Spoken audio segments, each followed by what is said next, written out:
What's going on, everyone? This is Return to Tennis. I'm Aaron. Thanks for returning. So, what's going on? Well, let's talk some racket news.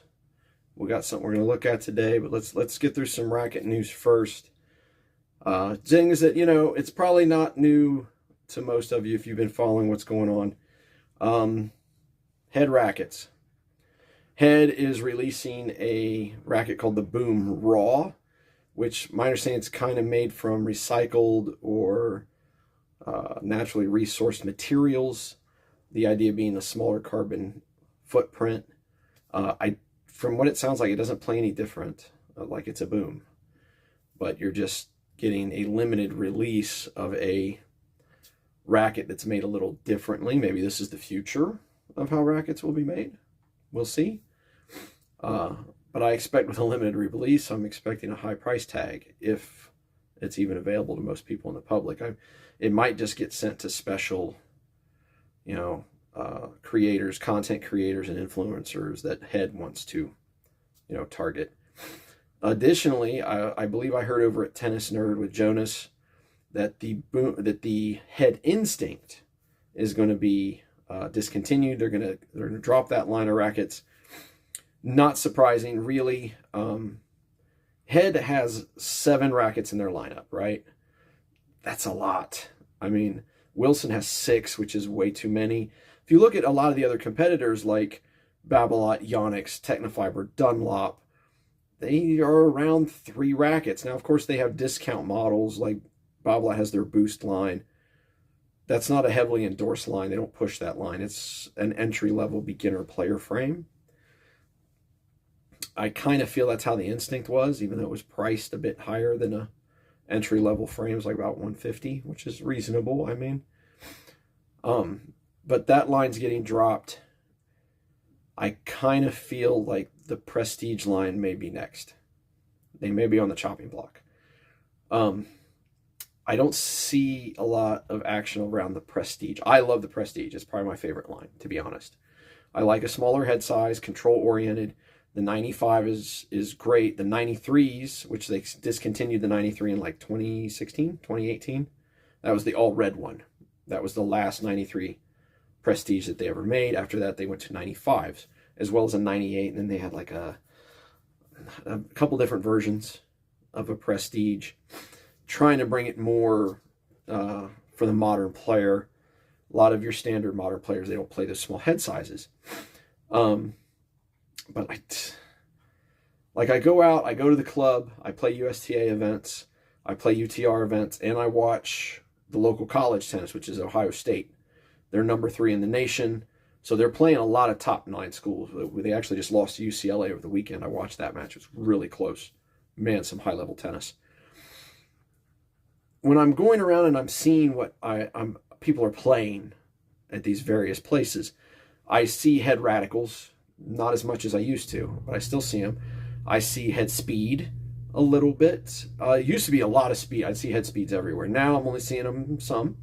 The gravity seems to be the big one right now. I see a lot of people playing gravities. At the club level, at the college level, I see a lot of gravity from when it comes to head rackets. I mean, obviously some players are using Babolat or Yonex or Wilson's. But from a standpoint of looking at head products, I see more gravities, I see speed, and I still see some radicals. I don't see instincts. I do see the Boom, but it's normally with women players. I don't see too many men using the Boom when I'm out and around playing. But I do see a lot of women using the Boom. I don't see anyone playing a Prestige. No one plays it. I haven't seen a single. The only person I've seen with a Prestige is one of the club pros, and he plays with the old 93 square inch one. He doesn't play with the current model. So I kind of feel like the Prestige may be on the chopping block soon. They may get rid of it. Over at Wilson, I have the same opinion of the Burn. I kind of feel like the Burn's on the way out. Like they may get rid of that line soon. Same kind of thing at the club level, at USTA, UTR level, college level. I see blades. That's mostly around the college level. I occasionally see a pro staff. On the women's side, I tend to see the shift more often. With women players, I see them using the shift more. I see the clash a lot more at the club level. I don't ever see a burn. I don't see anyone playing a burn. I really don't see them playing ultras either. So the ultra may also be on its way out the door, at least here. In Japan, they have the Kei Nishikori endorsed ultra, which is a 95. It's a countervail. It's an old mold painted like an ultra. So that may still exist there, but I kind of feel like the ultra and the burn as a line may be reaching the end of their cycle. They may be done. We'll see. What else? Over at Yonex, I was watching Harry at Tennis Spin. I love watching Tennis Spin. I love watching Tennis Nerd. Their content's fantastic, and they're usually, a lot of times, especially Jonas, he's right on the edge of everything new, which is great because I love hearing about the new stuff. But Harry at Tennis Spin had a guest on who was a Yonex ambassador, Yonex product ambassador, and he hinted that he had some communications that maybe later this year, like late fall, early winter, we might see a Regna version 4, right? Because right now there are no 98s. No Regna 98s are available anywhere unless you want to pay top dollar on eBay, which I don't. I was in Japan last year, could not find a Regna anywhere that I stopped. No one could had them in stock. No one could tell me when they would be in stock. And that's been a prevailing theme for the last probably 12 plus months. No 98s. And it looks like there's none planned to be made, which would make sense if they're going to introduce a version 4 later this year. Now, last time they released a new Regna, Tennis Warehouse did offer it here in the US limitedly for a couple months. If you want one, if they show up here at Tennis Warehouse, buy one. My thought last time was I'm not going to pay $380 because that's kind of what they were, which is really pricey. I'm not going to pay that. I'll wait.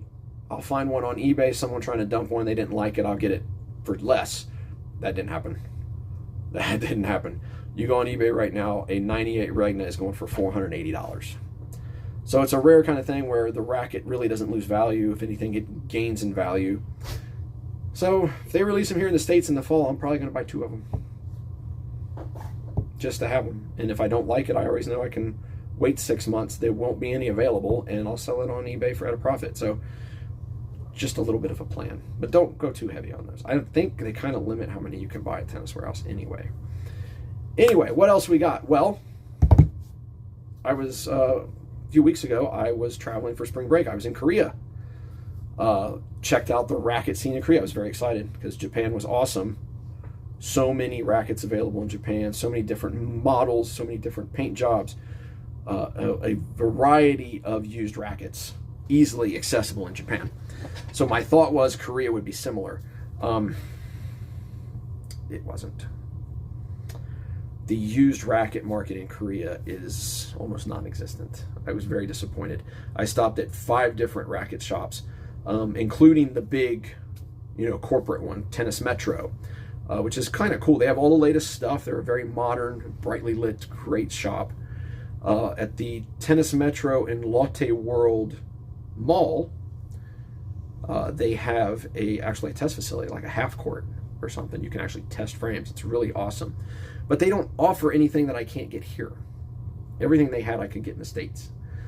I stopped at 4 other shops and inquired there. Some of those were more mom and pop, privately owned.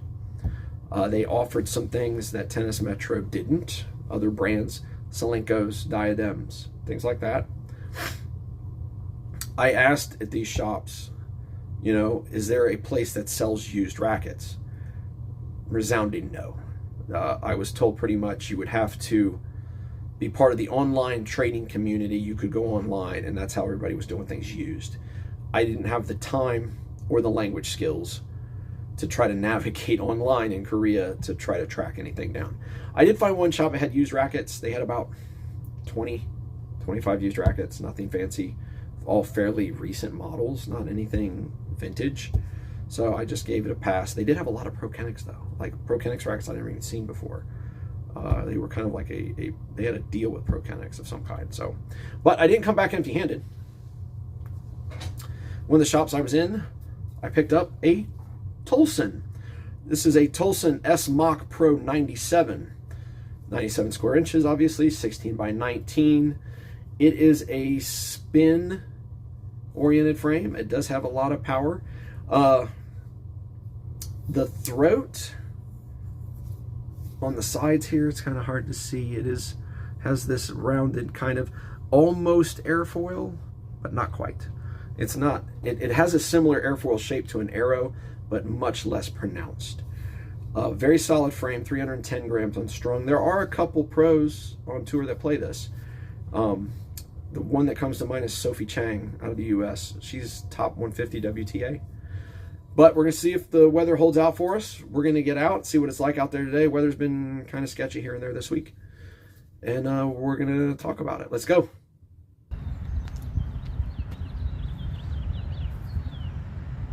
Toalson S Mach Pro 97. All right, guys, here we go. Toalson S Mach Pro 97. I've played some practice sets with it. I've played a match with it. Very solid frame. We're gonna start off on the backhand side. It's strung at 53 pounds with some Ohms Alu Pearl rough, which isn't a bad string. A little stiff. It's a poly. It's a little stiff. It's from Germany. Has some spin qualities to it. And it's just really affordable, guys. You can get a reel of that on Amazon for like 60 bucks. But prices may vary here soon. In any case, has good power, has easy depth. Slice really impressed me. Once I get a groove on it, it hit an amazing slice and big serves. I hit some monster serves with this racket.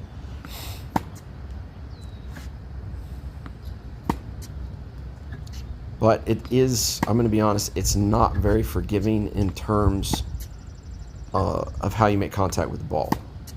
If your swing is not full through, if you're not making a nice low to high kind of motion and following through on your forehand or your bag, doesn't matter which side, you're going to dump the ball in the net most likely. You have to have a clean follow through with it. It is not forgiving.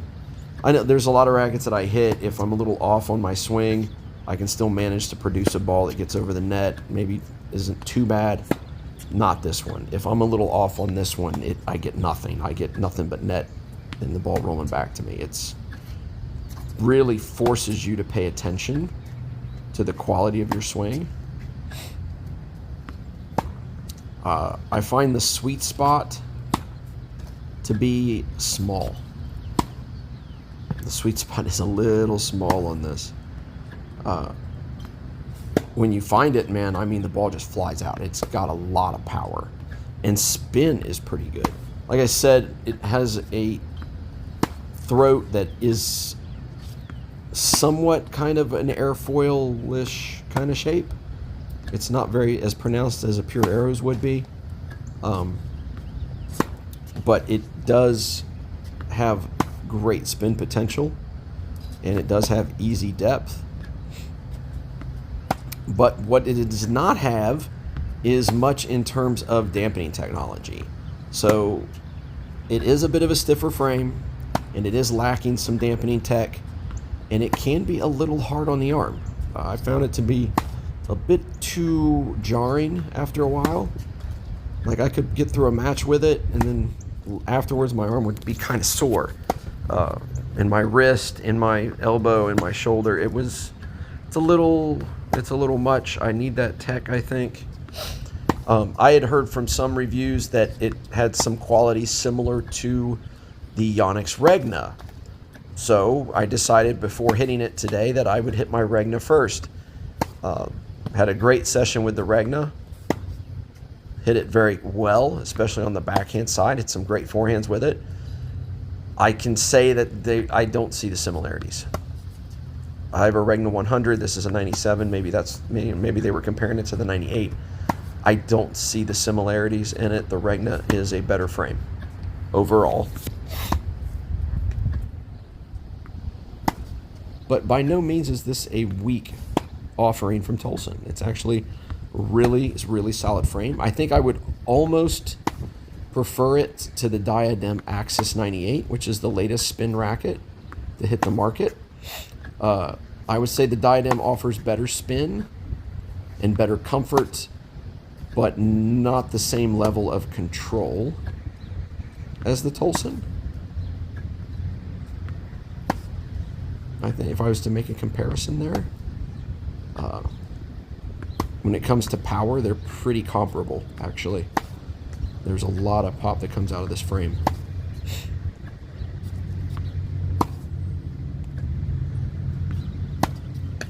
But after some point play and some practice matches and some actual competitive sets, I can say that I don't think the Toalson's going to stay in the bag.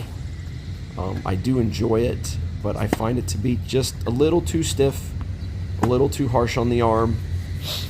But overall, a good spin frame that offers easy depth and easy power.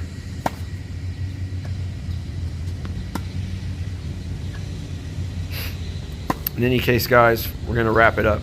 We have some more videos planned for this summer. A lot of vintage footage coming our way. Some more vintage frames. Hopefully, if it's nice where you are, you can get out there, hit some balls, and enjoy the weather while you can. We've had a lot of rain lately here, so this was a nice day, finally. But in any case, wherever you are, get off the couch, get on the courts, and I hope you're finding your days as comfortable as this one is. We'll see you guys again soon.